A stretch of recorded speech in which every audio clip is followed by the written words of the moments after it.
Hello everyone. Hello, hello, hello.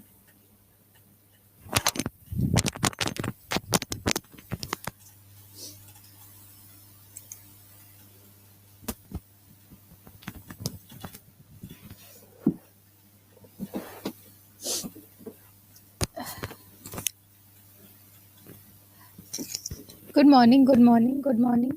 Good morning everyone. Good morning. बस 2 second रुक जाएं, मैं दवाई खा लूँ, फिर पढ़ना शुरू करते हैं। अभी सिर्फ एग्जैक्ट 10 बज रहे हैं। 10 बज के 1 मिनट सॉरी 1 मिनट तो अभी हो जाएंगे। 10 बज के 2 मिनट से पढ़ना शुरू करते हैं, ठीक है। तो कल बहुत सारी डिस्टर्बेंस थी। किस लोगों को मतलब कुछ लोगों को क्लास दिख रही थी, कुछ लोगों को नहीं दिख रही थी, जिस कारण से बहुत सारी प्रॉब्लम हुई। मैंने भी बहुत गुस्सा किया, बाद में मुझे बहुत पछताना पड़ता है। तो यहाँ से तो कोई फॉल्ट नहीं था, मैंने बार-बार पीसीआर से बोला, टीम से ठीक करवाया, बट इधर से कोई दिक्कत नहीं थी, ये प्रॉब्लम आप लोग की साइड से थी, है ना? तो थोड़ा-सा आज एक बार फिर से देख लेते हैं। गुड मॉर्निंग सपना, मुन्ना, क्या कहते हैं, अक्षत, रमा, बहुत-बहुत स्वागत है, रानी, रूबी। हाँ जी, बस 2 सेकंड दीजिएगा। Good morning MD, hello Lakshmi, Anil, Ankur, Ashish, uh, Kumari, बिल्कुल। हाँ जी, हेलो एमडी, हाँ जी, बस 2 सेकंड।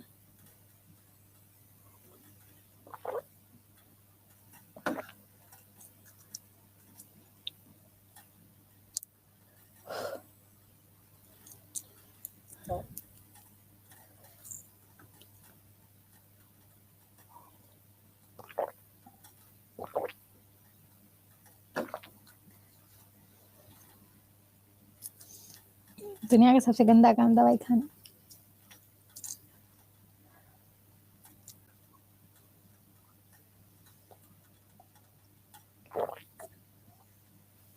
हम्म।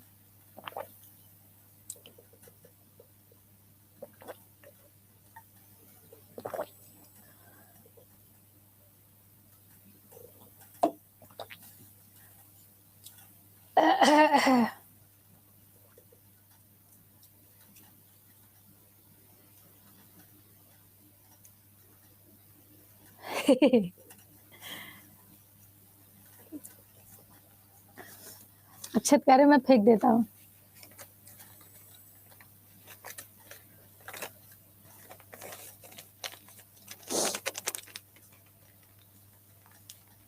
बारिश हो रही है, अच्छा है, ठंडा और बढ़ेगी।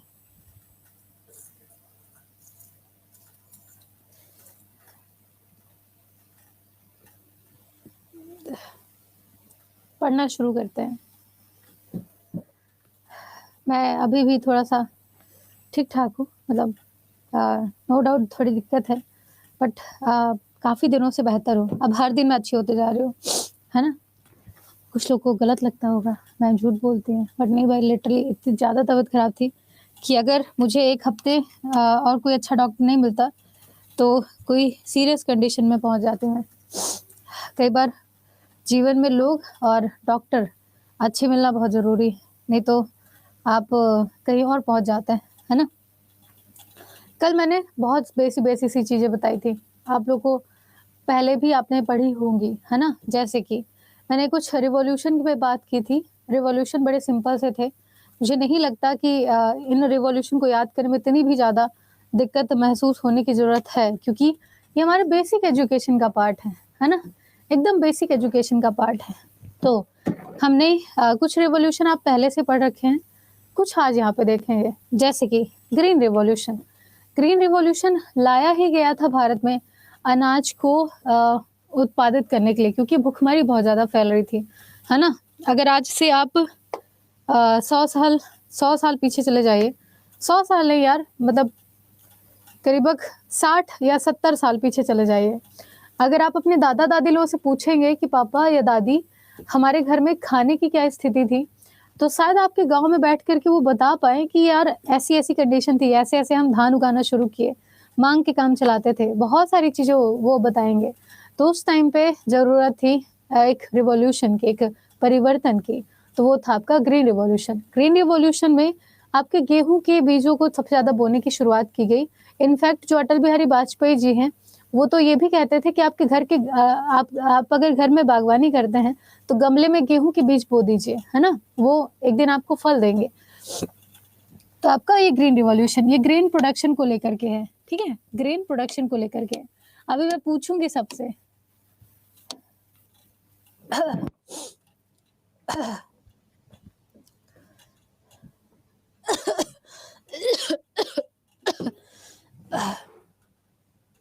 ठीक है। तो ग्रीन रिवॉल्यूशन आपके ग्रेन प्रोडक्शन को लेके है। पहले मेरी बात सुन लिया करो, थोड़ा सा मेरी बात सुन लिया करो, उसके बाद फिर जो बोलेंगे मैं सुन लूंगी। पहले मेरी बात सुन लो, मैं फटाफट बोल देती हूँ, आप लोग सुन लो, ठीक। तो ग्रीन रिवॉल्यूशन में आपके ग्रेन प्रोडक्शन को बढ़ावा मिला। फिर आता है आपका व्हाइट रिवॉल्यूशन। व्हाइट रिवॉल्यूशन में हमने मिल्क प्रोडक्शन को बढ़ावा दिया, ठीक है। किस चीज को? आपकी मिल्क प्रोडक्शन को, ठीक है, दुग्ध उत्पादन को हमने ज्यादा बढ़ावा दिया। तो ये रहा आपका व्हाइट रिवॉल्यूशन। दूध व्हाइट कलर का होता है, सबको पता होगा, है ना, ये रही बात। उसके बाद आता है आपका येलो रिवॉल्यूशन। येलो रिवॉल्यूशन में जो एडिबल ऑयल होते हैं, है ना, खाने लायक तेल होते हैं। पहले हमें जब आप पुराने समय में देखेंगे तो सिर्फ एक ही तेल चलता था, वो था सरसों का तेल। शुद्ध सरसों का तेल घर में पिरा के यूज करते थे। हमें नारियल का तेल, मूंगफली का तेल ये नहीं पता था। नारियल का तेल साउथ इंडिया में चलता था, है ना, और ज्यादा होता था तो डोरी का तेल खा लेते थे, जो कि महुआ के पेड़ में नहीं, महुआ झड़ने के बाद जो डोरी लगती है उससे निकलता था। अब ये सिंथेटिक ऑयल होना शुरू हुए हैं, रिफाइन और ये सारी चीजें, है ना, मूंगफली का तेल। पहले हम सरसों का तेल खाते थे। तो सरसों के फूल अगर आप देखेंगे तो येलो कलर का होता है, ठीक है, हाँ जी, और तेल भी थोड़ा येलोस कलर का होता है। तो ये है आपका एडिबल ऑयल, आपके सरसों के तेल को बढ़ावा देने के लिए। और जो क्या कहते हैं, सरसों के बीज होते हैं, ठीक है, ऑयल सीड होते हैं, उनको ज्यादा प्रमोट करने के लिए, ठीक है। इस येलो रिवॉल्यूशन की शुरुआत हुई। इसके बाद आते हैं हम ब्लू रिवॉल्यूशन में। ब्लू रिवॉल्यूशन, ब्लू है पानी, पानी तो नीला ही है। तो पानी के अंदर जो चीजें होंगी उनको हम ब्लू इकोनॉमी के अंतर्गत रखते हैं। आपके अभी मैंने करंट अफेयर में, अगर आप करंट अफेयर की क्लास में आते होंगे, good morning everyone, good morning. अगर आप करंट अफेयर की क्लास में आते होंगे तो हमारे पोत परिवहन जलमार्ग जहाज रानी मंत्री हैं सर्बानंद सोनोवाल जी। वो हमारे भारत की ब्लू इकोनॉमी के पीछे पड़े हुए हैं कि कैसे भी करके हमें आगे लेके जाना है ब्लू इकोनॉमी को। तो ब्लू इकोनॉमी आती कहाँ से है? ये आती है आपके समुद्रों से। समुद्र से हमें जो भी चीजें प्राप्त होती है उसे हम ब्लू इकोनॉमी के अंतर्गत रखते हैं, ठीक है। चाहे वो मछली हो, चाहे वो सीप हो, चाहे वो मोती हो, चाहे वो आपके पेट्रोल के कुएं हो, सब कुछ उसके अंतर्गत आता है, ठीक। तो ऐसे ही आपके ब्लू रिवॉल्यूशन में हमने मछली को रखा है, ठीक है, मछली पालन के क्षेत्र को बढ़ाने के लिए, ठीक, ये रही बात। उसके बाद हमने देखा पिंक रिवॉल्यूशन, ठीक है, पिंक रिवॉल्यूशन। तो कौन नंबर दे रहा है? ऐसे लोग का एक इलाज होता है, पता है। ऐसे लोग का एक इलाज होता है। कुछ देखिए, सब सारे बच्चे अच्छे नहीं होते हैं ना, तो जो बड़े खतरनाक टाइप के बच्चे होते हैं ना, उन बच्चों से रिक्वेस्ट है, जैसे कोई नंबर दे वो नंबर नोट करके उसको फोन करके जो सुनाया करो ना कि दिमाग शुद्ध हो जाए। नंबर यहाँ दे क्यों रहे हो, किसको दे रहे हो, मांग कौन रहा है तुमसे? इतने अड़ियल हैं।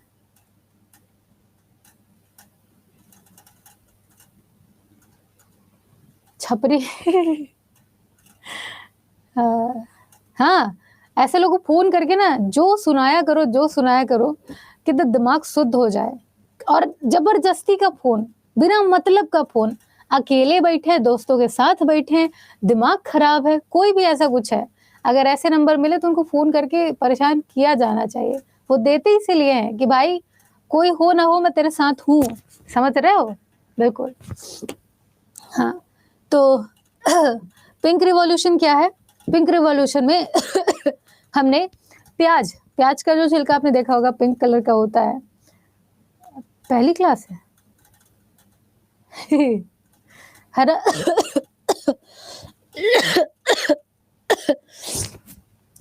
यहाँ पे प्याज का आपने छिलका हुआ देखा होगा, पिंक कलर का होता है, प्याज भी पिंक कलर का होता है हमारा।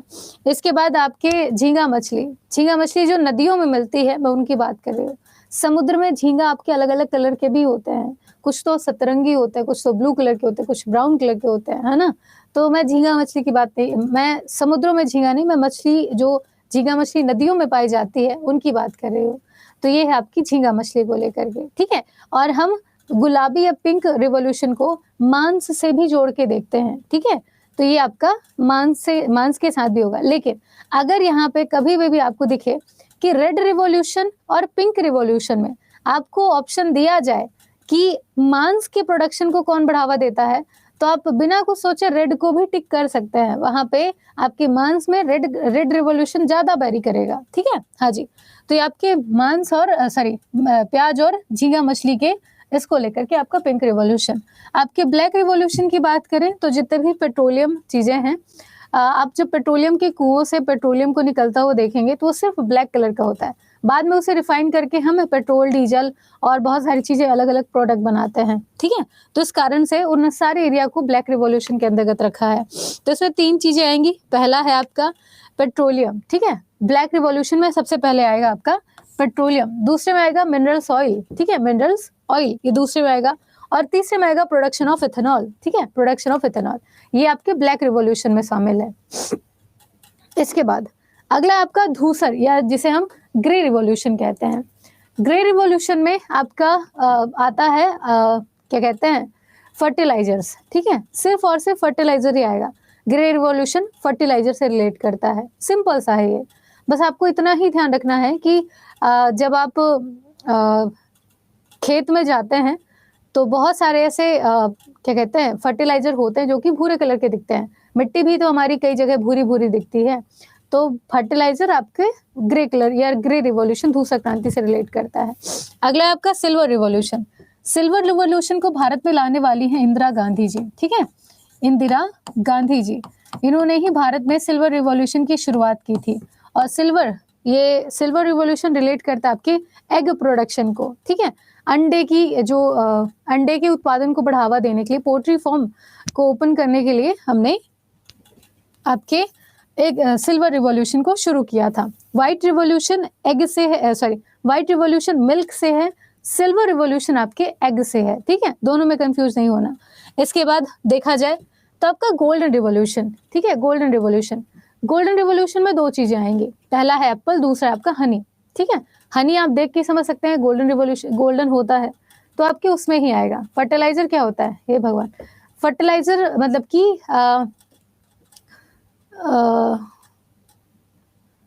खाद, ठीक है, खाद। जैसे आप अगर किसान परिवार से हैं, मुझे इसीलिए गुस्सा आती है कि आप अगर अपनी धरती से जुड़े हैं और यार बिहार की धरती में कहाँ से अंग्रेज आ गए, मुझे समझ में नहीं आता है। उर्वरक बहुत अच्छे, तो वहां पे खाद, फर्टिलाइजर, इनके अगर उपयोग को आप नहीं जानते तो बहुत ही पिछड़े हो गए आप, या तो फिर बहुत एडवांस हैं, है ना। तो वो होता है उर्वरक, जो कि पौधों की ग्रोथ की मतलब कि पौधों की उर्वरक क्षमता को बढ़ाते हैं, इंक्रीज कर देते हैं, 2x की स्पीड में ला देते हैं। जो पौधा 10 दिन में इतना बड़ा होता है, अगर उसमें आप उर्वरक डाल देंगे तो वही पौधा 10 दिन में इतना बड़ा भी हो सकता है।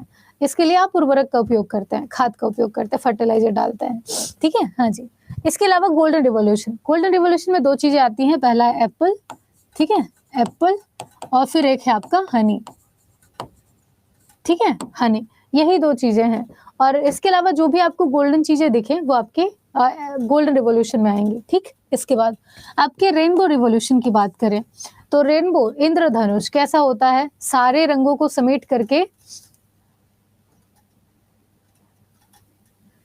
पेट्रोलियम और मिनरल ऑयल्स में डिफरेंस देखिए, जब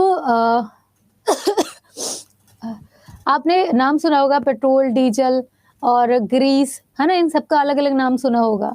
एक होता है इंजन ऑयल वगैरह, बनते ये एक ही से हैं, ठीक है, बनते एक ही से हैं, पेट्रोलियम से। पेट्रोलियम जेली आपने सुनी होगी, लेकिन बाद में इन्हें रिफाइन करके अलग अलग फॉर्म में चेंज कर दिया जाता है, ठीक है।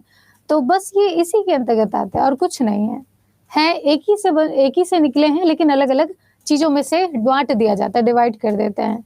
मिनरल ऑयल्स, जैसे आप खेत वगैरह में नहीं अचानक से तेल के कुएं मिल जाते हैं, तो वहां पे मिनरल ऑयल्स मिलने की प्रॉपर्टी ज्यादा हो जाती है, वहां पे मिनरल्स के एसेंस आपके तेल में उपस्थित होते हैं, ऐसा हो जाता है, याद करना पड़ेगा।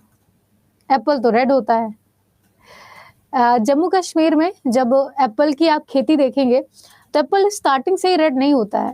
एप्पल पहले व्हाइट कलर का मतलब कि एक छोटा सा ऑफ व्हाइट कलर का होता है, उसके बाद वो गोल्डन फॉर्म में आना शुरू करता है और जब वो पूरा पकता है तब कहीं जाकर के वो रेड होता है, ऐसा।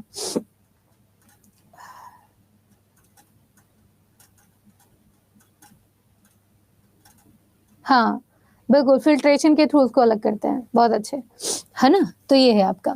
तो इंद्रधनुष क्रांति में सारी जितनी भी हमारे रिवॉल्यूशन है, चाहे वो आपका रेड हो, पिंक हो, ब्लू हो, येलो हो, आपका गोल्डन हो, सारे रिवॉल्यूशन को इकट्ठा कर देते हैं और उन सारे रिवॉल्यूशन को एक साथ लेकर के चलने की जो क्या कहते हैं, एक साथ लेकर के आना और उनको रन कराना, इसको आप इंद्रधनुष या फिर रेनबो रिवॉल्यूशन के अंतर्गत रखेंगे, ठीक है? हाँ जी, तो आपका रेनबो है, आसानी होगी इसको याद करने में, कोई दिक्कत नहीं है। उसके बाद अगला है आपका एवरग्रीन रिवॉल्यूशन, जिसे हम सदाबहार क्रांति कहते हैं। सदाबहार क्रांति में 2-3 चीजें आती हैं। सदाबहार में सबसे पहला ध्यान रखिएगा, ये किसानों के लिए लॉन्च की गई थी, ठीक है? किसानों के लिए।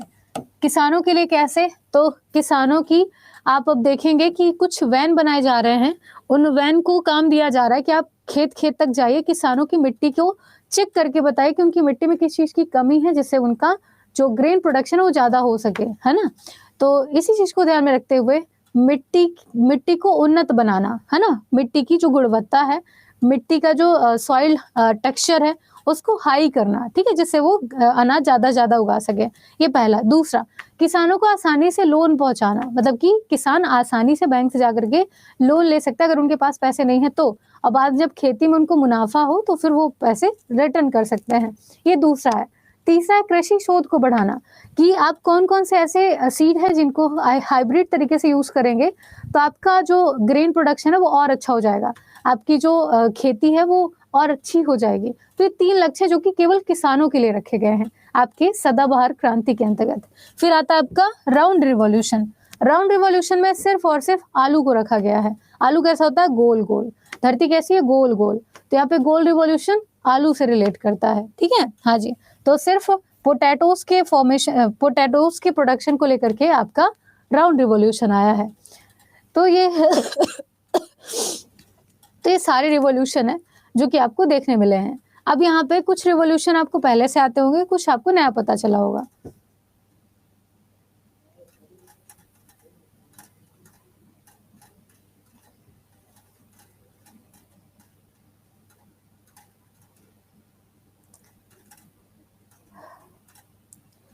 ठीक है? हाँ, देखो, वैसे एक बात बोलूँ, जब भी आप एमसीक्यू की तरफ जाते हैं, एमसीक्यू की सिर्फ़ प्रैक्टिस अच्छी होती है। थ्योरी पढ़ने के बाद जो आप एमसीक्यू लगाते हो उसमें आपका थ्योरी पहले से स्ट्रॉन्ग होता है, आप प्रैक्टिस अच्छी कर पाते हैं।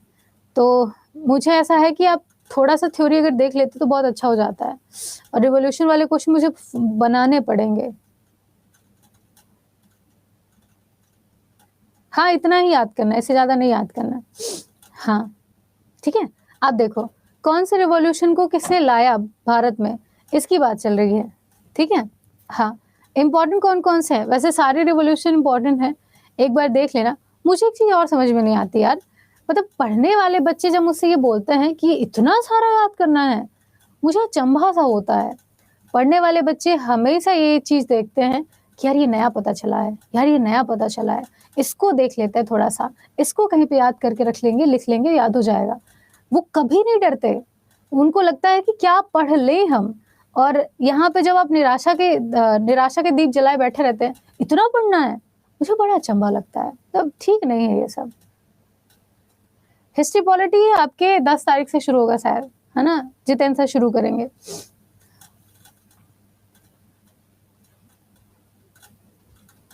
थैंक यू भावना। हाँ जी, देखो, तो भारत में कुछ क्रांतियों के अलग-अलग जनक हैं, जैसे कि भारत में हरित क्रांति, ग्रीन रिवॉल्यूशन के फादर ऑफ ग्रीन रिवॉल्यूशन किसे कहेंगे? एमएस स्वामीनाथन जी को कहेंगे। आपके विश्व में, मतलब कि वर्ल्ड में, मतलब कि in the world father of green revolution ये कौन है? तो नॉर्मन बोरलॉग हैं, ठीक है? नॉर्मन बोरलॉग हैं। तो ये आपके भारत के परिप्रेक्ष्य में पूछा जा चुका क्वेश्चन है, विश्व के परिप्रेक्ष्य में पूछा जा चुका क्वेश्चन है। इसके अलावा ब्लू रिवॉल्यूशन भारत में किसने लाया था? तो फादर ऑफ ब्लू रिवॉल्यूशन इनका नाम है अरुण कृष्णन, ठीक है, अरुण कृष्णन। याद रहे तो ठीक, नहीं तो कोई दिक्कत नहीं है, इन्फॉर्मेशन के लिए है। ऐसे आपके white revolution, father of white revolution, ये इंपॉर्टेंट होगा। ये कौन है? तो फादर ऑफ व्हाइट रिवॉल्यूशन है डॉक्टर वर्गीस कुरियन, ठीक है, डॉक्टर वर्गीस कुरियन। और डॉक्टर वर्गीस कुरियन के ही जयंती को सेलिब्रेट करने के लिए हमारे भारत में गोपाल रत्न पुरस्कार दिया जाता है। वर्गीस कुरियन ही थे जिन्होंने गुजरात में, ठीक है, गुजरात में आनंद मिल्क यूनियन लिमिटेड की स्थापना की थी, जिसे हम अमूल के नाम से जानते हैं, उसको ध्यान रखिएगा। इसके अलावा भारत में आपके प्रेरित प्रजनन, इंड्यूस ब्रीडिंग का जनक किसे कहते हैं? हीरालाल चौधरी। याद रहे तो ठीक, नहीं तो कोई दिक्कत नहीं है। इसके अलावा गुलाबी क्रांति के जनक कौन है? तो फादर ऑफ पिंक रिवॉल्यूशन, ये है आपके दुर्गेश पटेल, ठीक है, दुर्गेश पटेल। ये याद कर सकते हैं, एक बार मैंने टेस्ट में देखा था इस क्वेश्चन को किसी एग्जाम के। इसके बाद है आपका स्वर्णिम क्रांति, मतलब कि golden revolution. Golden revolution Bharat में लाने वाले हैं जिनका नाम है निरपख तुजेज, ठीक है, याद रहे तो ठीक, नहीं तो कोई दिक्कत नहीं है। इसके बाद है भारत में रेड रिवॉल्यूशन। रेड रिवॉल्यूशन शुरू किया था विशाल तिवारी ने, ठीक है, विशाल तिवारी ने। देन आता है आपका सिल्वर रिवॉल्यूशन। सिल्वर रिवॉल्यूशन कौन लेके आया था भारत में? तो father of silver revolution as Indira Gandhi, ठीक है, इंदिरा गांधी। बस इतना ही देखना है, छोटी सी लाइनें 2-3 बार देख लेंगे, याद कर, मतलब 2-3 बार अगर पढ़ लेंगे ना तो ये अच्छे से याद हो जाएगा। और याद करने की सिर्फ एक तकनीक होती है कि आप किसी भी चीज को मल्टीपल टाइम रिवाइज कर ले, है ना। एक दिन देख लिया आपने, 2 दिन बाद फिर देख लो, 3 दिन बाद फिर देख लो, 4 दिन बाद फिर देख लो। याद ना हो तो नाम चेंज कर देना, हुआ नहीं है, कुछ भी नहीं है। आप जीवन में भगवान ने आपको इतनी क्षमता दी है, इतनी क्षमता दी है कि आप कुछ भी याद कर सकते हो, कुछ भी। हमें लगता बोझ है, एक दिन में नहीं याद होता है, बट आपको अभ्यास करने से वो याद हो जाएगा। सोचो कि जब हमारे ऋषि महात्मा हुआ करते थे, वो इतनी इतनी मोटी किताबें कंठस्थ कर लेते थे, कैसे? प्रैक्टिस से होता है, एक दिन में किसी को नहीं होता, है ना, ऐसे। तो जो चीज वहां पे हिंदी में लिखी थी, यही चीज यहाँ पे इंग्लिश में लिखी हुई है ना। सिल्वर रिवॉल्यूशन का फादर कौन है मैम? ये है आपके इंदिरा गांधी जी, ठीक है। अंडा प्रोडक्शन को बढ़ावा दे रही थी, एग प्रोडक्शन को। आगे देखो, हाँ जी, तो ये आप लोग के लिए है, ये मैं बढ़ा के क्या ही करूंगी, ये लेकिन उपनाम है, पूछे जाते हैं, लाइक बंगाल केसरी, बिहार केसरी। मैंने लास्ट टाइम जब बिहार दरोगा एसआई का पढ़ाना शुरू किया था, मैंने बिहार में सबसे ज्यादा अगर उपनाम से क्वेश्चन देखे हैं तो यहीं से देखे थे, ठीक है। और अगर गलती से ये चीज आपको याद हो गई तो मान लीजिएगा आपके 1 से 2 नंबर फिक्स रहेंगे, वो कभी गलत हो ही नहीं सकता है, ठीक है। मैं भी टिक कर देती हूँ किनको याद करना है। यहाँ पे अगर आप देखें तो एक साइड है आपके प्रसिद्ध व्यक्ति और उनके उपनाम, ठीक है, उपनाम। पिंटू जी एक बार रीज्वाइन कर लो।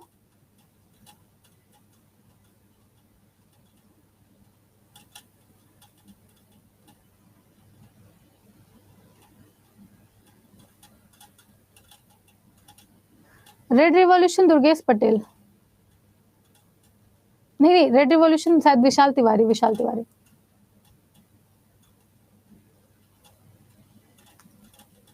हाँ हाँ, ठीक है, हाँ। तो यहाँ पे हमें कुछ ही याद करना है, लिस्ट बहुत बड़ी है लेकिन कुछ ही याद करना है। जैसे कि यहाँ पे मोहनदास करमचंद गांधी, एमजी गांधी जी को सबको पता है क्या क्या कहते हैं, हम इन्हें महात्मा कहते हैं, बापू कहते हैं, आपके अर्धनग्न फकीर कहते हैं, ठीक है। तो ये राष्ट्रपिता कहते हैं, ये सारे आपके महात्मा गांधी जी के नाम है। जवाहरलाल नेहरू जी को चाचा कहते हैं, शुरू से पता हमें, इसको मत वो करना। CF एंड्रूज को अन्ना या दीन बंधु कहते हैं, ये छोड़ देना। आंध्र केसरी, ठीक है, हाँ जी। टी प्रकाशम को हम आंध्र केसरी कहते हैं, ये ध्यान रखिएगा। अब्दुल गफ्फार खान को हम क्या कहते हैं? सीमांत गांधी कहते हैं, बादशाह खान कहते हैं, बच्चा खान कहते हैं और फ्रंटियर गांधी कहते हैं। ये आपके अब्दुल गफ्फार खान जी। तो इस पूरी स्लाइड से सिर्फ ये दोनों हैं जो कि इम्पॉर्टेंट है, ठीक है। ये रही बात। दूसरा आपका लॉर्ड रिपन। लॉर्ड रिपन ये पूछा जाता है, ये क्वेश्चन 1 लाइनर फैक्ट में। लॉर्ड रिपन को क्या कहा जाता है? स्थानीय स्वशासन का जनक, फादर ऑफ लोकल गवर्नेंस, ठीक है, हाँ जी, फादर ऑफ लोकल गवर्नमेंट। ये क्या कहते हैं, जब पंचायती राज की शुरुआत हुई थी हमारे भारत में, तब इनका नाम पूछा ही जाता। पंचायती राज से अगर क्वेश्चन आते हैं तो सबसे पहला क्वेश्चन आता है। तो फादर ऑफ लोकल गवर्नमेंट कौन है? तो इनका नाम है लॉर्ड रिपन, ठीक है, हाँ जी। रविन्द्रनाथ टैगोर की बात करें तभी वियतनाम में रविन्द्रनाथ टैगोर जी की, हाँ, सब मिलेगा, सब मिलेगा, बुक में तो है। तो रविन्द्रनाथ टैगोर जी की बहुत बड़ी प्रतिमा स्थापित की गई है और इनके जो भी आदर्श वाक्य हैं, गीतांजलि पुस्तक है, उनको वहां पे पढ़ाने की भी शुरुआत हो रही है। तो गुरुदेव और विश्व कवि, ये तो पता ही होगा, हो सके तो याद करना, नहीं तो कोई दिक्कत नहीं है। भारत का नेपोलियन हम किसे कहते हैं? समुद्रगुप्त को। भारत का आइंस्टीन हम किसे कहते हैं? नागार्जुन को। और एक बात बताऊं, यहाँ पे भारत का आइंस्टीन और भारत का नेपोलियन, ये जो शब्द जोड़े जा रहे हैं ना, हम तुलना कर रहे हैं कि आइंस्टीन की तुलना हम भारत के नागार्जुन से कर रहे हैं, लेकिन सच तो ये है कि नागार्जुन आइंस्टीन से कहीं ज्यादा बुद्धिमान थे। हमारे भारत की मिट्टी ऐसी है जो सिर्फ और सिर्फ वीर पैदा करती है, ठीक है। तो ये जो आइंस्टीन है, नागार्जुन से कहीं ज्यादा, मतलब नागार्जुन कहीं ज्यादा आइंस्टीन से बुद्धिमान थे, लेकिन बस वही बात कि हमारे पास प्रचार करने का साधन नहीं था, हम शांति से काम करना जानते थे। समुद्रगुप्त की बात करें, नेपोलियन, ठीक है, भारत का नेपोलियन, हम इसे कहते हैं समुद्रगुप्त को। अगला देखो, अगला क्वेश्चन है वल्लभ भाई पटेल जी को, लौह पुरुष, सरदार लौह पुरुष, भारत का बिस्मार्क हम इन्हें कहते हैं, ठीक है। हाँ जी, ये रही बात। इसके बाद पंजाब केसरी, ये आप लोग के बिहार के एग्जाम में पूछा जा चुका क्वेश्चन है, बिहार केसरी। अमीर खुसरो, तूतीय हिंद, ठीक है, तूतीय हिंद, तो ये आपके अमीर खुसरो। अमीर खुसरो की किताब है आपके क्या कहते हैं, अकबरनामा, ठीक है। और अकबरनामा के आखिरी पन्ने को हम कहते हैं आईने अकबरी, ठीक है, आईने अकबरी। तो ये जरूर पूछा जाता है, अमीर खुसरो। तब भारत में तबला और सितार का जनक किसे कहते हैं? तो वो है आपके अमीर खुसरो, ये भी ध्यान रखिएगा। यहाँ पे लिख देती हूँ, तबला और सितार, ठीक है। आगे देखो, अगला है सरोजनी नायडू। सरोजनी नायडू को हम भारत कोकिला कहते हैं, लेकिन लता मंगेशकर को हम भारत की कोकिला कहते हैं। तो भारत कोकिला, भारत की कोकिला, ये दोनों अलग अलग टर्म है, सरोजनी नायडू और लता मंगेशकर जी, ठीक है। ये रिवाज। सुभाष चंद्र बोस जी, नेताजी, मदन मोहन मालवीय, महामना, लोकमान्य तिलक, बाल गंगाधर, आपके चार्ल्स मेटकाफ, भारत में प्रेस का मुक्तिदाता, ये इंपॉर्टेंट होगा, ठीक है। भारत में प्रेस का मुक्तिदाता हम कहते हैं चार्ल्स मेटकाफ को। जयप्रकाश नारायण जी को लोकनायक कहते हैं, सबको पता होगा, नहीं पता तो एक बार रीड कर लेना। इसके बाद आते हैं आपके राजेंद्र प्रसाद जी। राजेंद्र प्रसाद जी अभी बिहार के करंट अफेयर में चर्चा में है, क्योंकि इनके जयंती के उपलक्ष्य में एक दिवस को मनाने की शुरुआत हुई थी, जिस दिवस को हम कहते हैं मेधा दिवस, ठीक है। मेधा दिवस, मेधा का मतलब होता है पराक्रम दिवस के तौर पर, ठीक है। हाँ जी, तो ये है राजेंद्र प्रसाद जी की बात करें तो देश रत्न, अजात शत्रु, बिहार का गांधी, हम किसे कहते हैं? डॉक्टर राजेंद्र प्रसाद जी को।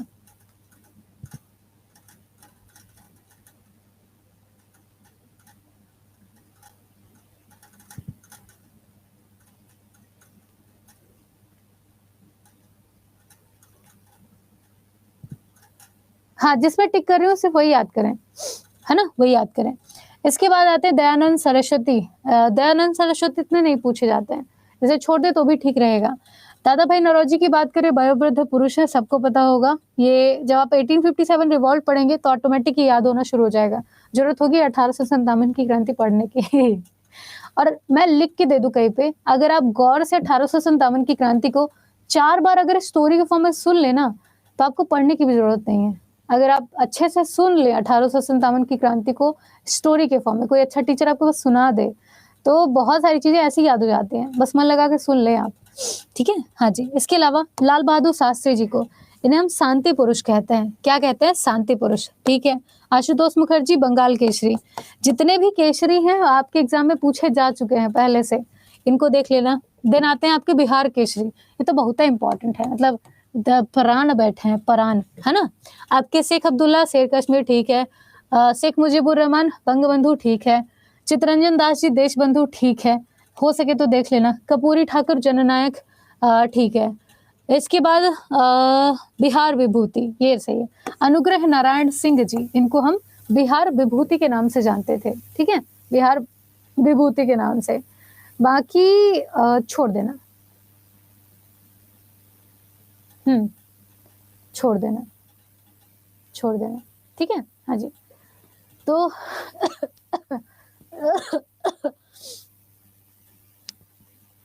है ना, और बाकी चीजें आपके पास रहेंगी। तो ये सारे आज के क्वेश्चन थे जो कि आप लोग के लिए थे। पढ़ाना तो कल ही था, लेकिन इन्हीं कारणों से कल बहुत टाइम लग गया था यार।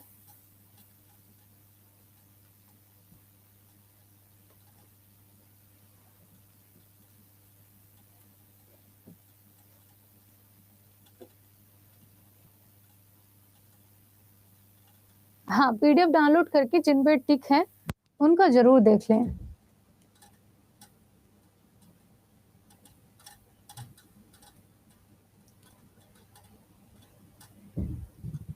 नहीं नहीं, वो थोड़ा टाइपिंग मिस्टेक हुआ होगा या फिर सारी चीजें हुई होंगी, एक बार चेक कर लेना। बुक लेना जरूरी है? कौन सी बुक? कौन सी बुक?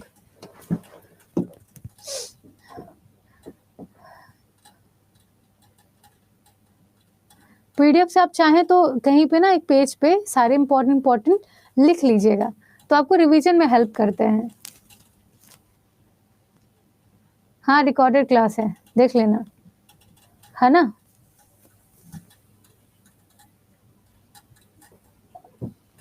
अच्छा, अबुल फजल, सॉरी, अबुल फजल, ठीक है।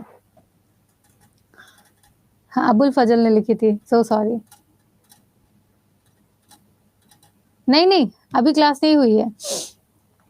यहाँ पे जब आपके भारत की बात करें तो बहुत सारे इंस्टीट्यूट पढ़ते हैं भारत में, जैसे कि आपसे क्वेश्चन पूछता है कि केंद्रीय चमड़ा अनुसंधान संस्थान कहाँ पे है, केंद्रीय चावल अनुसंधान संस्थान कहाँ पे है, केंद्रीय कपड़ा अनुसंधान संस्थान कहाँ पे है, केंद्रीय औषधि अनुसंधान संस्थान कहाँ पे है।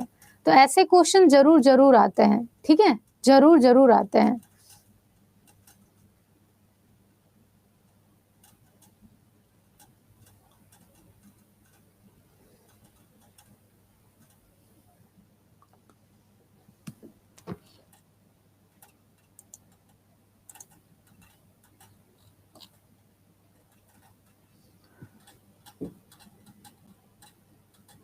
इंटरनेशनल कौन सी बुक की बात करें, मुझे तो बुक ही नहीं समझ में आ रही है। नहीं नहीं, अभी रुको रुको, ठीक है। बीपीएससी की किताब में, बीपीएससी की किताब देखनी होगी, उसमें ये चैप्टर है नहीं है। ये स्टैटिक ऐसे फैक्ट है जो आपको ही याद करने होते हैं, ये सिर्फ मिल जाए और आप याद कर लें, यही बेहतर है ना। उस किताब में हो ना हो, लेकिन यहाँ से जरूर एक बार देख लेना। तो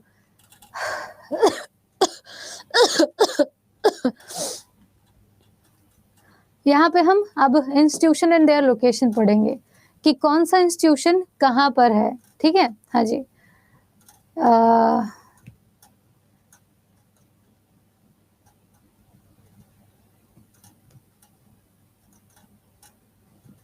विश्व में इतना नहीं पूछता यार, विश्व में शायद घास के मैदान पूछ ले आपसे, वो ज्योग्राफी का सेक्शन होगा आपका। इसके अलावा पूछेगा तो विश्व की प्रमुख झीलें पूछ लेगा, लेकिन इस समय वो बहुत रेयर पूछी जाती है, वो भी आपके क्या कहते हैं ज्योग्राफी का सेक्शन, लेकिन मैं आपको लिखवा दूंगी कहेंगे तो। इसके बाद आपके विश्व से ज्वालामुखी पूछे जाते हैं, वो ज्योग्राफी का सेक्शन है। मतलब विश्व से अगर क्वेश्चन आते हैं तो ज्योग्राफी से रिलेट करते हुए भी वो आएंगे, है ना, ऐसा होता है। हाँ, बाकी विषयों से क्वेश्चन नहीं आते, नहीं तो फिर करंट अफेयर में पूछे जाएंगे।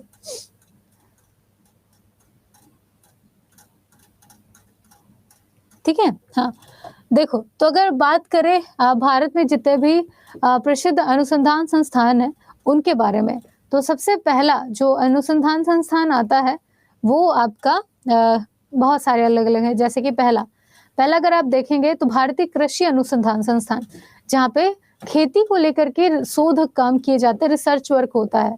तो भारतीय कृषि अनुसंधान संस्थान, इन पे भी ज्यादा दिमाग नहीं लगाना है, बस हमें लिस्ट बना के याद कर रहा है कि कौन सा पर्टिकुलर किस लोकेशन में है, सिर्फ इतना, ठीक है, सिर्फ इतना।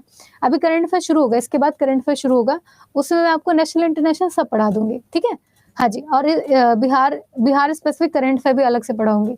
तो अगर भारतीय कृषि अनुसंधान संस्थान की बात करें, कहाँ है ये, तो ये पड़ता है आपके नई दिल्ली में, और ये क्वेश्चन इंपॉर्टेंट होगा, ठीक है, तो इसको ध्यान रखना। हाँ जी, तो जिसमें स्टार मार्क कर दूं वो आप देख लेना। तो भारतीय कृषि अनुसंधान संस्थान कहाँ पे है, तो पड़ता आपके नई दिल्ली में। हो सके तो लिखते हुए चलना, ठीक। आगे देखो, अगला क्वेश्चन है आपका, जिसमें हम देखेंगे कि केंद्रीय गन्ना अनुसंधान संस्थान, केंद्रीय गन्ना अनुसंधान संस्थान कहाँ पड़ता है, ये पड़ता है आपके कोयम्बटूर में। कोयम्बटूर कहाँ है, तो पड़ता है आपके तमिलनाडु में। बस इतना ही याद करना है, इतना ही याद करना है। कुछ गिने चुने हैं 20-25 जो एग्जाम में आते हैं, बाकी नहीं पूछे जाते, ठीक है। और बिहार में भी जितने अनुसंधान संस्थान है करीब 10 के आसपास, उनको भी अलग से पढ़ लेंगे। तो केंद्रीय गन्ना अनुसंधान संस्थान आपके कोयम्बटूर में, ठीक है, कोयम्बटूर में।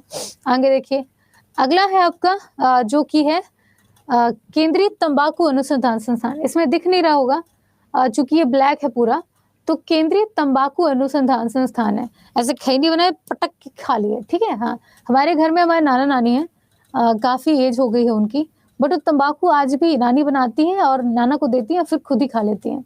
तो दोनों एकदम बैठ के दोस्तों की तरह मस्त खाते रहते हैं। तो एक अलग उनका जीवन है। तो केंद्रीय तंबाकू अनुसंधान संस्थान कहाँ पे है? ये पड़ता है आपके राजमंदुरी में, ठीक है, राजमंदुरी में।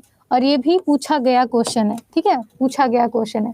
पुराने के लोग ऐसा करते थे बहुत अच्छे से। अभी आप हरियाणा वगैरह में आएंगे तो वो हुक्का पीते हैं, है ना, जबकि इसको हवा मनाते हैं लोग, बट वो पीते हैं, उनका ये कल्चर है। तो पुराने टाइम के लोग दोस्तों की तरह रहते थे, सारी चीजें, कोई नशा वसा था नहीं, तो यही सब करते रहते थे है ना। मैं हिस्ट्री पढ़ाती हूँ।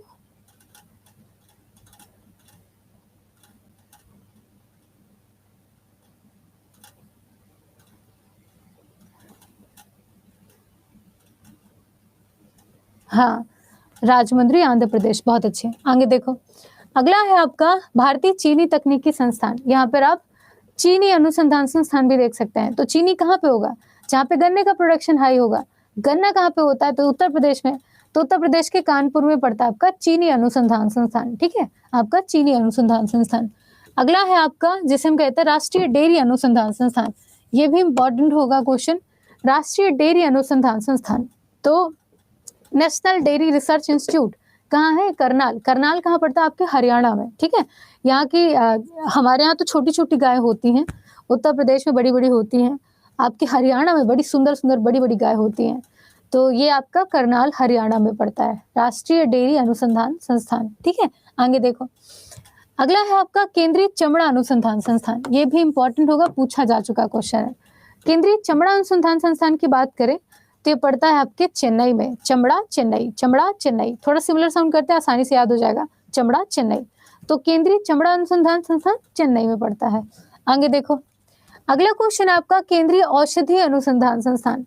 ये इतना कॉमन क्वेश्चन है, इतना कॉमन क्वेश्चन है कि अगर आप नेशनल लेवल के कोई भी एग्जाम दो, ये आपको दिख जाएगा भटकते हुए। तो ये है आपका केंद्रीय औषधि अनुसंधान संस्थान, पड़ता कहाँ पे है? लखनऊ में। और जब भी औषधि अनुसंधान संस्थान को लेकर कंफ्यूज हो, आंख बंद करके लखनऊ टिक करके चले आइएगा, आपका आंसर 90% चांसेस सही हो जाएगा, है ना। हाँ जी, आगे देखो, अगला है आपका केंद्रीय भारतीय मौसम विज्ञान संस्थान। भारतीय मौसम विज्ञान संस्थान, इसे हम इंडियन इंस्टीट्यूट ऑफ मेट्रोलॉजी कहते हैं। और Indian Institute of meteorological department कहाँ पड़ता है? तो ये भी पड़ता है आपके नई दिल्ली में, इसका हेडक्वार्टर ही नई दिल्ली है। तो भारतीय मौसम अनुसंधान संस्थान कहाँ पर है? तो ये पड़ता है आपके नई दिल्ली में, ठीक है, नई दिल्ली में। इसको भी ध्यान रखिएगा, ठीक, इसको भी ध्यान रखना। आगे चलो, अगला है आपका जिसे हम कहते हैं केंद्रीय खाद्य प्रौद्योगिकी अनुसंधान संस्थान। तो central food technological research institute, हो सके तो याद करना, नहीं तो आप इसे स्किप मार सकते हो, कोई दिक्कत नहीं है।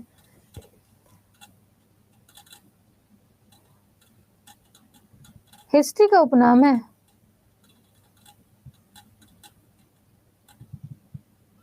बड़े खतरनाक हो यार, कभी सुने हो कि उपनाम हिस्ट्री में आ गया हो? तो उपनाम वगैरह स्टैटिक का पोर्शन होता है। अगर हिस्ट्री की बात करें ना, तो हिस्ट्री 4 सेक्शन में डिवाइडेड है, अगर पता हो तो। 3 आपको पता होगा, चौथी मैं बताती हूँ। हिस्ट्री आपकी एक है एंशिएंट हिस्ट्री, ठीक है, एक है आपकी मिडिवल हिस्ट्री, एक है आपकी मॉडर्न हिस्ट्री, और एक मॉडर्न हिस्ट्री का पार्ट 2 होता है जिसे हम स्वतंत्रता के बाद का भारत कहते हैं, ठीक है। तो मेजर 3 है, और एक आपका चौथा पोर्शन होता है जो अब पूछा जाना शुरू हुआ है। और आप ध्यान रखिएगा कि मिडिवल हिस्ट्री अब धीरे धीरे माइनस हो जाएगी और सिर्फ एंशिएंट पूछी जाएगी। बहुत खतरनाक हो यार। कॉलेज की तरफ से गए थे, हो गया, आप मत पढ़ना, हिस्ट्री का पोर्शन है ना, आप मत पढ़ना, आपको थोड़ा कम वो होगा, है ना। आप मत पढ़ना, जाने दो, माय फॉल्ट, छोड़ दो उसे, जाने दो, माफ करिएगा। तो केंद्रीय खाद्य प्रौद्योगिकी अनुसंधान संस्थान कहाँ पर है? तो पड़ता है आपके मैसूर में, ठीक है, मैसूर में। तो खाद्य प्रौद्योगिकी की बात करें तो वही फर्टिलाइजर सेंटर है। तो कहाँ गया? खाद्य प्रौद्योगिकी, फर्टिलाइजर कह रही हूँ।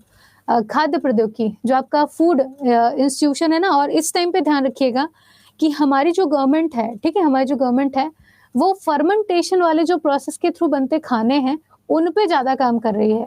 बट वो आपके एग्जाम के लिए इतना ज़रूरी नहीं होगा, तो इसको आप स्किप भी कर सकते हो, ठीक है, इसको आप छोड़ सकते हो। आगे देखो, अगला है आपका केंद्रीय कांच अनुसंधान संस्थान। ये रेयर पूछता है, बट कांच कोलकाता, कांच कोलकाता, कोलकाता के कांच।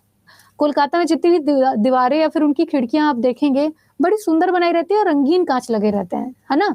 तो वहां से भी आप रिलेट कर सकते हो कि कोलकाता में कांच की खिड़कियां बड़ी सुंदर होती है, रंगीन रंगीन। तो कोलकाता में कांच अनुसंधान संस्थान, ठीक है, ये रही बात। हो सके तो याद कर लीजिएगा, कोई दिक्कत नहीं है। अगला है आपका केंद्रीय नारियल अनुसंधान संस्थान। तो नारियल तो भी आपने देखा था, और नारियल के ही नाम से अब केरल का नाम चेंज हो रहा है, ठीक है। मतलब प्रस्तावित है, अब वो पूरे तरीके से घोषित भी कर दिया है अपने आप को कि नारियल की खेती सबसे पूरे भारत में सबसे ज्यादा होती है केरल में। तो केरल राज्य ने इस हिसाब से अपना नाम चेंज करके केरलम करने की घोषणा की है। और केरलम का मतलब होता है नारियल की भूमि, ठीक है, नारियल की भूमि, ठीक है। तो ये तो नारियल अनुसंधान संस्थान कहाँ पे है, तो ये पड़ता है आपके कासरगोड में, ठीक है। और कासरगोड कहाँ पड़ता है, आपके केरल में, ठीक, केरल में। अगला देखो, अगला है आपका केंद्रीय आलू केंद्रीय आलू अनुसंधान संस्थान। आलू, आलू ऐसे इसका कौन से बड़ा खतरनाक है यार। मतलब आलू शिमला, आलू शिमला, मतलब आलू के चालू बेटा कहाँ गए थे, शिमला, ठीक है। तो ये आलू के चालू बेटा गए थे शिमला घूमने के लिए चालू के साथ।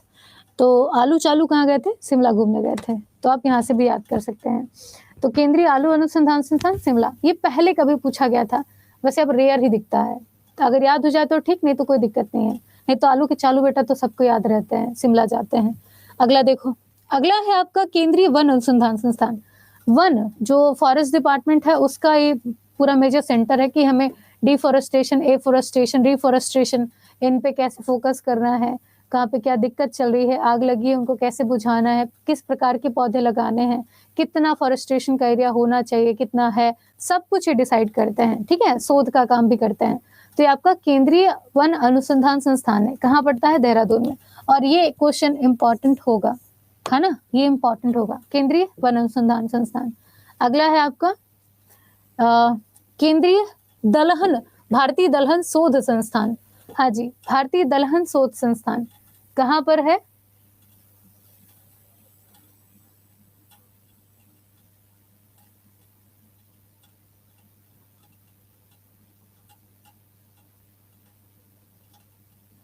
क्वेश्चन नहीं दिख रहा, कानपुर, ओके। तो भारतीय दलहन शोध संस्थान कहाँ पर है, ये पड़ता है आपके कानपुर में। और ये चीजें आपको याद करनी पड़ेंगी, है ना। और डायरेक्ट क्वेश्चन भी ऐसे ही आएंगे जैसे मैं पूछ रही हूँ। अगर मैंने बोला कि भारतीय दलहन शोध संस्थान कहाँ पर है, तो आपको आंसर भी देना होगा कानपुर, बस इतना ही क्वेश्चन आएगा, ऐसे अलग से घुमा के क्वेश्चन नहीं पूछेगा, ठीक है। तो ये आपका कानपुर, ठीक, ये रही बात। अगला आपका केंद्रीय चावल अनुसंधान संस्थान, ये इंपॉर्टेंट होगा क्योंकि चावल अनुसंधान संस्थान बहुत पुराने टाइम से अभी तक स्टिल पूछा जाता है। और अभी जब चावल अनुसंधान संस्थान की एक बैठक हुई थी आपके कटक उड़ीसा में, तो राष्ट्रपति महोदय वहां पर उपस्थित थी, है ना। तो ये करंट से कभी मुद्दा एक बना हुआ है। तो केंद्रीय चावल अनुसंधान संस्थान आपके कटक उड़ीसा में, ठीक है, कटक उड़ीसा में। हाँ, वो ब्लैक हो गया है थोड़ा सा, पता नहीं, शायद फॉन्ट बोर्ड पे चेंज हो जाता है। ऐसे ही जब मैं लिख करके आपको सेंड करती हूँ ना, पता नहीं क्या होता है कि वो चेंज हो जाता है, पूरा फॉन्ट ही चेंज हो जाता है, पता नहीं क्यों, उसमें लिखा हुआ सारा इरेज हो जाता है। इसमें मेरी भी गलती नहीं है यार, पता नहीं क्यों ऐसा होता है, ठीक है। आगे देखो, तो चावल अनुसंधान संस्थान कटक में। केंद्रीय सड़क, तो सड़क की सुरक्षा को बढ़ाने के लिए दिल्ली में बड़े प्रयास हो रहे हैं, ठीक है। और दिल्ली की सड़कें बड़ी सुंदर हैं, ऐसा भी करके याद कर सकते हैं। तो केंद्रीय सड़क अनुसंधान संस्थान आपके दिल्ली में।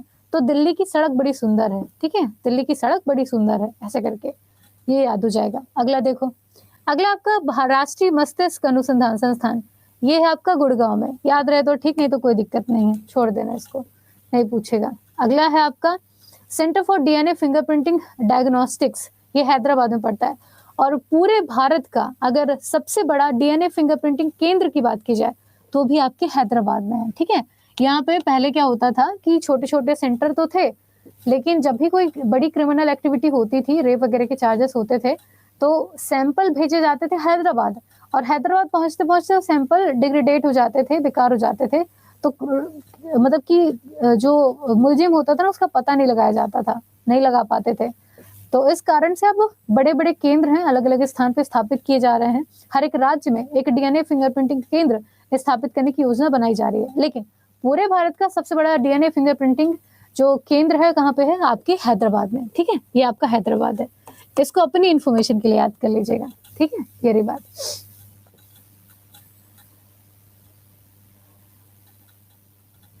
लाइव में पीपीटी सेंड होती ही नहीं है। मतलब मुझे सेशन एंड करना पड़ेगा तब बैक में जाकर के मैं वो काम कर सकती हूँ। लाइव में पीपीटी सेंड होती ही नहीं है। हाँ। केंद्रीय जूट प्रौद्योगिकी संस्थान, तो central research institute of jute technology, ये कहाँ पड़ता है? ये पड़ता है आपके कोलकाता में। वैसे दुर्गा पूजा में नारियल बहुत चढ़ता है माता को, तो नारियल के जो बाल होते हैं ना, नारियल के बाल, मेरे बाल नहीं, मेरे बाल तो पक गए हैं, बुढ़ापा नजदीक है मेरा। तो नारियल के जो बाल होते हैं उनसे जो रस्सी बनाई जाती है उसे हम जूट की रस्सी कहते हैं, है ना? तो उसको भी ध्यान रखना। कहाँ पे? तो कोलकाता में। तो कोलकाता की दुर्गा पूजा और चढ़ते हैं नारियल, है ना? ऐसा। अगला है आपका केंद्रीय वनस्पति अनुसंधान संस्थान। तो वनस्पति अनुसंधान संस्थान की बात करें कहाँ पड़ेगा? ये पड़ेगा आपके लखनऊ में, ठीक है? कहाँ पे? लखनऊ में। तो लखनऊ में जाकर के वनस्पति देख के आइए, बड़ा सुंदर लगता है।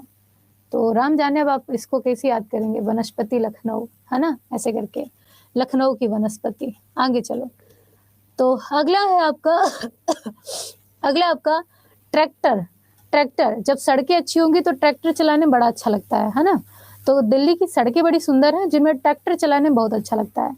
तो ये कहाँ पड़ेंगे? आपके नई दिल्ली में, ठीक है? नई दिल्ली में। मैरिड नहीं हूँ, भगवान की दया है, अभी तक बरस रही है। राम करे कि ये दया हमेशा बरसे, शादी ना हो, सबसे अच्छी चीज़। प्रे करना मेरे लिए कि इन बवालों से बच के रहूँ, है ना? लोक कल्याण में अपना योगदान दूँ। भविष्य में मेरे सपने बड़े-बड़े हैं और उन सपने को पूरा करने में सबसे बड़ी जो बाधा सामने आती है वो यही है। मैं नहीं चाहती ऐसा हो, कि लिटरली आत्मा में हाथ रख के बता रही हूँ। आगे देखो। अगला आपका डीजल लोकोमोटिव वर्क, ठीक है? डीजल लोकोमोटिव वर्क, ये जब आप एनटीपीसी या रेलवे का कोई एग्जाम देते हैं ना, ये क्वेश्चन जरूर पूछा जाता है। तो डीजल लोकोमोटिव वर्क ये कहाँ पर है? ये पड़ता है वाराणसी में, ठीक है? वाराणसी में। और इसकी स्थापना भी वाराणसी में ही की गई थी। तो रेलवे वगैरह के एग्जाम में ये क्वेश्चन जरूर अच्छा रहता है, पूछा जाता है। आगे देखो। अगला है आपका केंद्रीय खनन, ठीक है? केंद्रीय खनन अनुसंधान संस्थान, ये पड़ता है धनबाद में। पहले क्वेश्चन पूछा गया था, अब ये क्वेश्चन विलुप्त हो चुके हैं, ठीक है? बट याद करने में क्या जाता है? केंद्रीय खनन आपके धनबाद में, ठीक है? खनन धनबाद, खन धन, हाँ जी, खन के धन निकालना, समझ रहे हो? खन के धन निकालना, खन मतलब कि खोदना और धन मतलब धन होता है, खन के धन निकालना, ऐसा। तो ये रही बात। उसके बाद ये आपका राष्ट्रीय राजमार्ग प्राधिकरण, ये अच्छा है। राष्ट्रीय राजमार्ग प्राधिकरण, ये दिख नहीं रहा होगा क्योंकि पता नहीं फॉन्ट चेंज हो गया यार इसका। मैंने तो ब्लैक और येलो पे रखा था, बैकग्राउंड येलो और लिखाई हुई थी ब्लैक से। अब राम जाने क्या हो गया इसको, तो भगवान मालिक है। तो केंद्रीय नहीं, राष्ट्रीय राजमार्ग प्राधिकरण ये कहाँ पर है? ये पड़ता है आपके नई दिल्ली में। जो प्राधिकरण आपके सभी सड़कों की अगुवाई करता है कि कहाँ से किसकी सड़कें किससे कनेक्ट कर रही हैं। तो ये राष्ट्रीय राजमार्ग प्राधिकरण संस्थान है जो कि नई दिल्ली से होके जाती है। सड़कें सुंदर है ना नई दिल्ली की, बस वही, जहाँ पे भी सड़क है सीधे नई दिल्ली टिक करके चले आना है ना? आगे देखो। अगला है आपका भारतीय पेट्रोलियम संस्थान पेट्रोलियम संस्थान आपके देहरादून में, याद रहे, ठीक? नहीं, कोई दिक्कत नहीं है। आपके कपड़ा उद्योग संस्थान अहमदाबाद में, कपड़े बड़े फेमस है वहाँ के और लोग दूर दूर से जाते हैं कपड़ा खरीदने के लिए बिजनेस के तौर पर, है ना? थोक मार्केट बहुत अच्छा है वहाँ का। तो ये आपका अहमदाबाद कपड़ा उद्योग अनुसंधान संस्थान आपके अहमदाबाद में, ठीक है? सिंपल सा। राष्ट्रीय प्रतिरक्षा विज्ञान नई दिल्ली, ठीक है?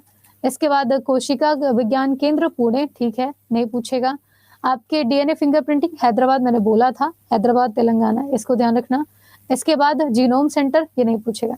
तो मतलब इतने ही ऐसे हैं जो कि पूछे जाते हैं और इन पे थोड़ा सा फोकस करना है। और इसके अलावा अगर आप लोग के पास लूसेंट है, ठीक है? लूसेंट है तो लूसेंट से मैं कुछ रिकमेंड करूंगी। जैसे नहीं डॉक्टर बोलते हैं कि घर में ये जा करके थोड़ा एक्स्ट्रा प्रिकॉशन लेंगे तो और अच्छा हो जाएगा। लूसेंट में जो स्टैटिक जीके का फैक्ट पीछे दिया रहता है उसमें कुछ चीजें जैसे कि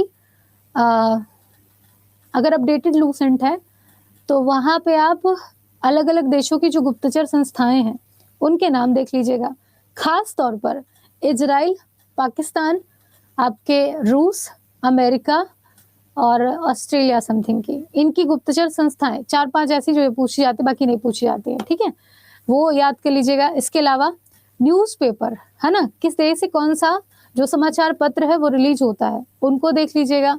इसके अलावा समय मिले तो किस देश की संसद को किस नाम से जानते हैं ये देख लेना। ये किस्मत खराब वाले क्वेश्चन होते हैं जो पूछे जाते हैं और नहीं आता है, तो किस देश की संसद को क्या कहते हैं ये पूछा जाता है स्टैटिक इफेक्ट में। बाकी अंतर्राष्ट्रीय जो इंटरनेशनल ऑर्गेनाइजेशन है वो मैं पढ़ा दूंगी, उन पे कहीं दिक्कत नहीं होगी, जो इम्पोर्टेंट होगा सिर्फ उतने ही में ही बात की जाएगी। तो इस सैटरडे कॉपी पेन लेके बैठेगा, जो आपकी इंटरनेशनल ऑर्गेनाइजेशन है, अंतर्राष्ट्रीय संस्थान, उन पे बात करेंगे हम, ठीक है। हाँ जी, चलो बाय, आज के लिए इतना ही। Thank you class, thank you so much.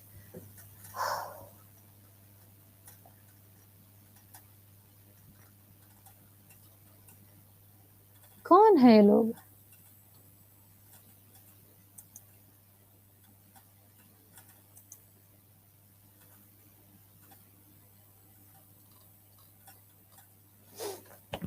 कहते ना कि हर 10 बच्चे में एक बच्चा ऐसा होता है जो नेगेटिव सोचता है, कुछ मैंने भी देखे। यार तुम्हारे नेगेटिव सोचने से क्या हो जाएगा, मुझे मेरी तरफ से जो बेस्ट हो सकता है मैं ट्राई करती हूँ, है ना। मुझे पता है कि कहाँ से कितना पूछा जा सकता है, कितनी मेहनत करनी है, मैं बता देती हूँ। अब बाकी बुरा लगे तो कुछ नहीं कर सकती मैं, है ना।